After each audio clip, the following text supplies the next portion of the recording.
qui contre mariage. Et bande ko ça nzoto malili on la bande lo ça craint. Mobali azako kumisa on a cher matin midi soir mabali na facilité. J'étais contre. Awa sikoyo abandi ko convaincre nga. Premier audio na tia.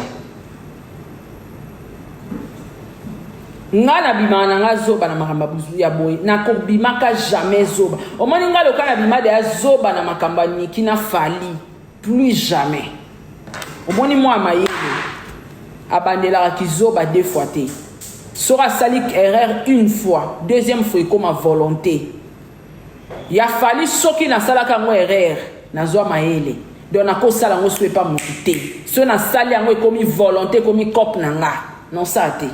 Non ça te boyoka bofongola matoi boyoka Charlotte Kamwanga à l'écoute ah to bandino na ba audio ba enregistrement te non tu vois voilà zela non tu vois voilà je vais t'expliquer un truc. Nous sommes une famille composée, c'est-à-dire nous sommes on a des demi-sœurs aussi, et un papa polygame, un mourou polygame, il avait des enfants aussi de l'autre côté, alors nous sommes une famille composée. Alors, quand on m'a donné ton numéro par une copine qui est en Belgique, je t'ai fait directement ces messages-là. Après, comme on travaille nous tous ensemble, j'ai envoyé le message dans le groupe de frères et sœurs. Ils m'ont dit non, le message tu as bien parlé, mais le problème c'est que nous devons la voir. On la voit en face, on parle, on explique, on lui donne des pièces. Et puis, nous allons commencer maintenant à travailler avec elle. Déjà, c'est dimanche, si ce n'est pas c'est dimanche qu'ils vont venir. Bato bazo luka bae baliwa mwana bango. Est-ce qu'à Koki Kolobake, on veut t'envoyer les pièces? Yaya. Nga na koya ko finga Marcelo sans preuve te.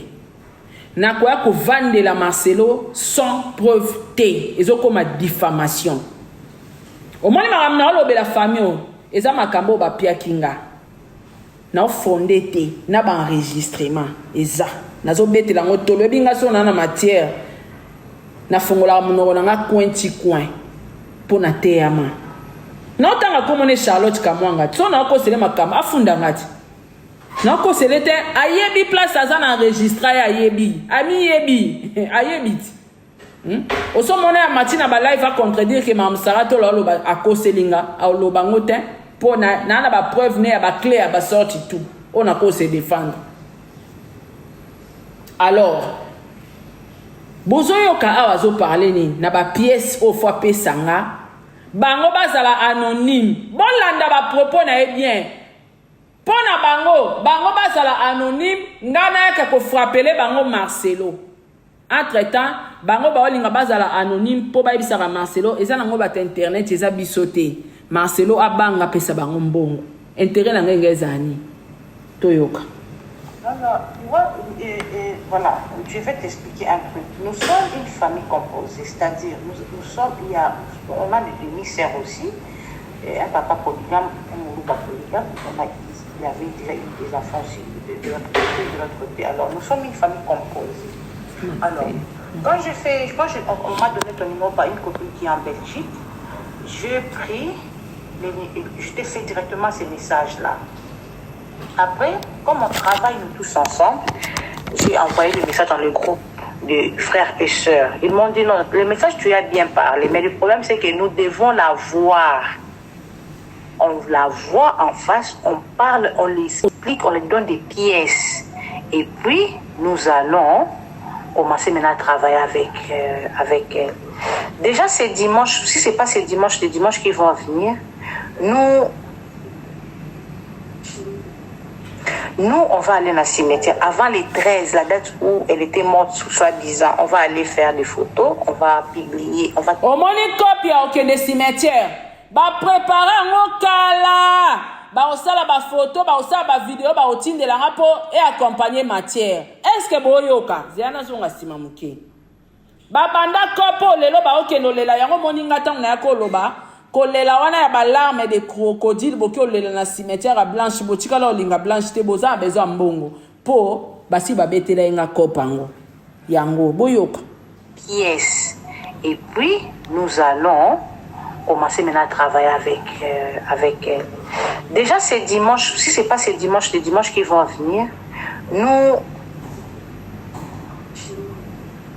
nous, on va aller dans le cimetière. Avant les 13, la date où elle était morte, soi-disant, on va aller faire des photos, on va publier, on va t'envoyer ça, tu vas publier. Moi, je vais travailler avec toi. J'ai déjà dit, ils sont contents que je t'ai quand même eu au téléphone. J'ai supprimé parce qu'ils m'ont dit non, et supprime ça. Nous allons leur faire un feedback qui a bien, et puis elle va nous orienter. Je sais que tu vas venir, tu es allé faire des travaux là-bas à Dubaï et tu vas venir. On t'attend. En tout cas, on n'a pas d'autres TikTokers, influenceurs, TikTokers que nous devons parler avec. Il n'y a que toi. Là, nous sommes avec des avocats à la maison. Nous sommes en train de faire la succession et le conseil des familles. Je me suis retirée parce que j'ai vu tes appels. Je me suis retirée pour te répondre. Là, tu m'as appelé, j'étais en communication avec nos frères qui sont à l'extérieur. C'est par mon téléphone qu'on a fait la conférence, ok? Alors j'avais refoulé ton appel parce que j'étais en train de faire cette conférence-là. Il n'y a pas de souci. Nous t'attendons, maman. Merci beaucoup. Je suis sa sœur. Elle vient après moi. On est nés, grandi à Limité, 7e rue, place commerciale. Nous avons joué au basket. Quand tu arrives au terrain, à la 7e rue, demande la famille des Blanches habitait où? La grande sœur s'appelait comme moi. C'est Joujou, Charlotte. J'ai joué au basket. J'ai fait Atari, j'ai fait équipe nationale et je suis allée évoluer à l'extérieur. Je suis rentrée et en 2019, je suis moi-même aussi combattante. J'ai mené des actions très, très, très importantes à l'IDPS. Je suis force du progrès. J'ai fui l'exil. Je suis rentrée en 2019 quand le président a pris le pouvoir. C'est quand moi je suis rentrée. Vous voyez? Donc, nous voulons quelqu'un qui va d'abord, nous allons passer inaperçu par nos noms. Toi, tu vas parler comme vous. Est-ce que boyoka na kata live bazoba obo comprendre français na di kosi elobi ata Marcelo ba l'échec ba les derniers de la classe alobi bien bango fo batikala anonyme ngande na ko sabolela bango Marcelo bose ya boyoka partio boyoka bien. J'ai fait Atari, j'ai fait équipe nationale et je suis allée évoluer à l'extérieur. Je suis rentrée et en 2019, je suis moi-même aussi combattante. J'ai mené des actions très, très, très importantes à l'IDPS. Je suis force du progrès. J'ai fui l'exil. Je suis rentrée en 2019 quand le président a pris le pouvoir. C'est quand moi je suis rentrée. Vous voyez? Donc, nous voulons quelqu'un qui va d'abord, nous allons passer inaperçu par nos noms. Toi, tu vas parler comme vous parlez toujours. Et puis, quand il n'y aura pas attente entre nous et la famille, parce que nous avons des pièces, et quand nous allons maintenant te dire tu vas nous recevoir et tu vas être au milieu de nous, on va faire une émission. Voilà. Zela boyoki te, quand il n'y aura pas attente, baza na négociation ya mbongo. Soki bayokani te na makama mbongo, nde bakozonga lisusu en famille na yamba bango famille mobimba. Tout a été planifié. Tout a été planifié. Azo tenir ba propos na été très clair. Ngana banda déjà chantage na kombo a Marcelo. Mais na bomba ba kombo la bango. Na été français ngo so eza passe so boyoki yango. Batika la anonyme na bomba ba kombo na bango. Mais ngana banda déjà chantage. En attendant bazo zela négociation ya suka. Soke simite. Barozoka mobondo. Ah, toza na mois de mai. Pona nini na mois de mai wana babinise ba audio Maman Blanche te. Pona nini na mois de mai wana babande kolela liwa Blanche te. Awa tang bozoyoka zo lela liwa Blanche. Azo lela négociation mbongo. So ba yokani te to balancer. To continuer. Mupaya nanga pe déjà yi. Donc, na ocha mi balé lisusu. Na okata nanga live. Wakata nanga live na sama nanga important. Et on linga na zonga live na zongi. Donc voilà. Saratola, toza awa famille biso so ba sœur et ba grand frère ya Blanche, ba grande sœur à Blanche biso toza awa.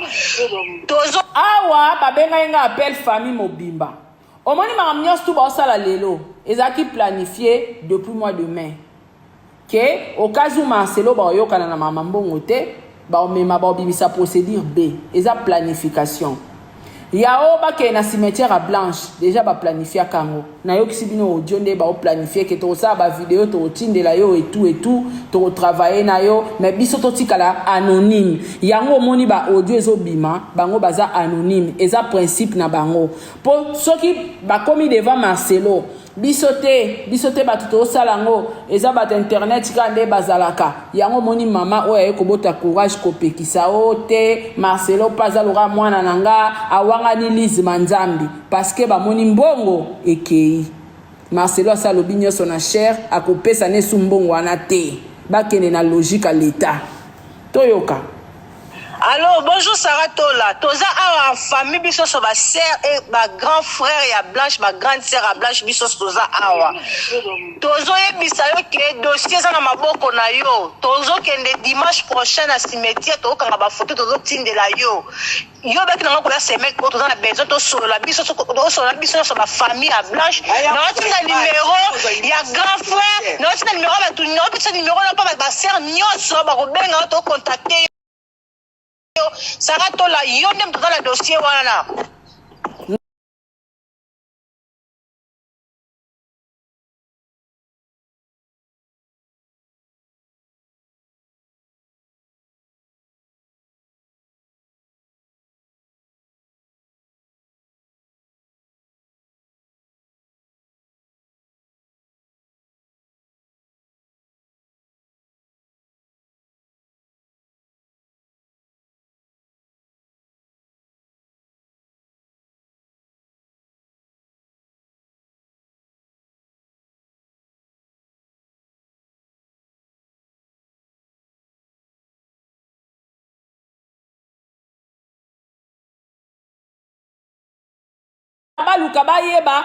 Ma succession familiale.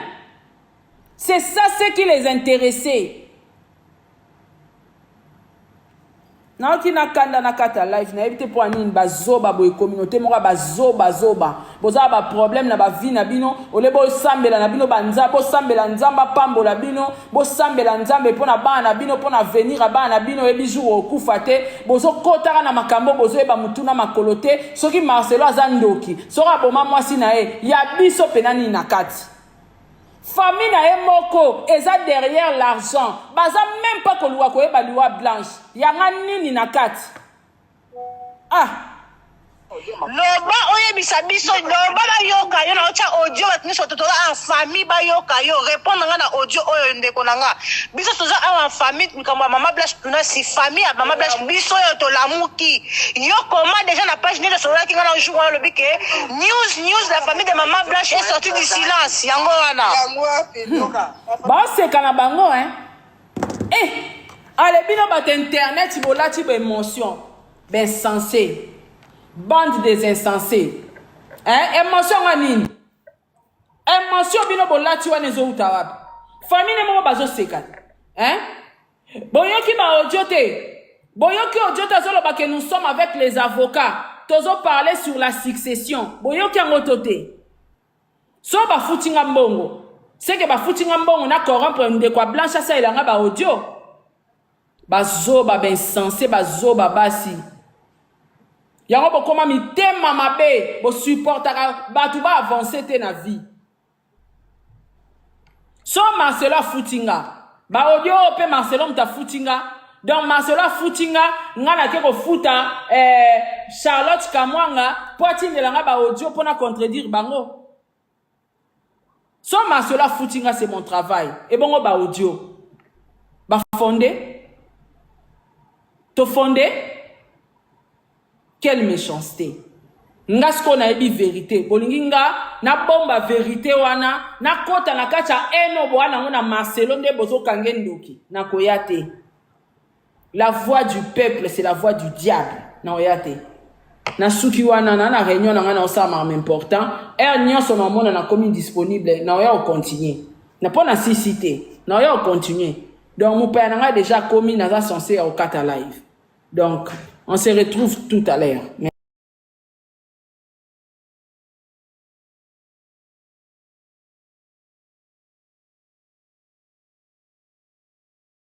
Quelque chose pareil en français.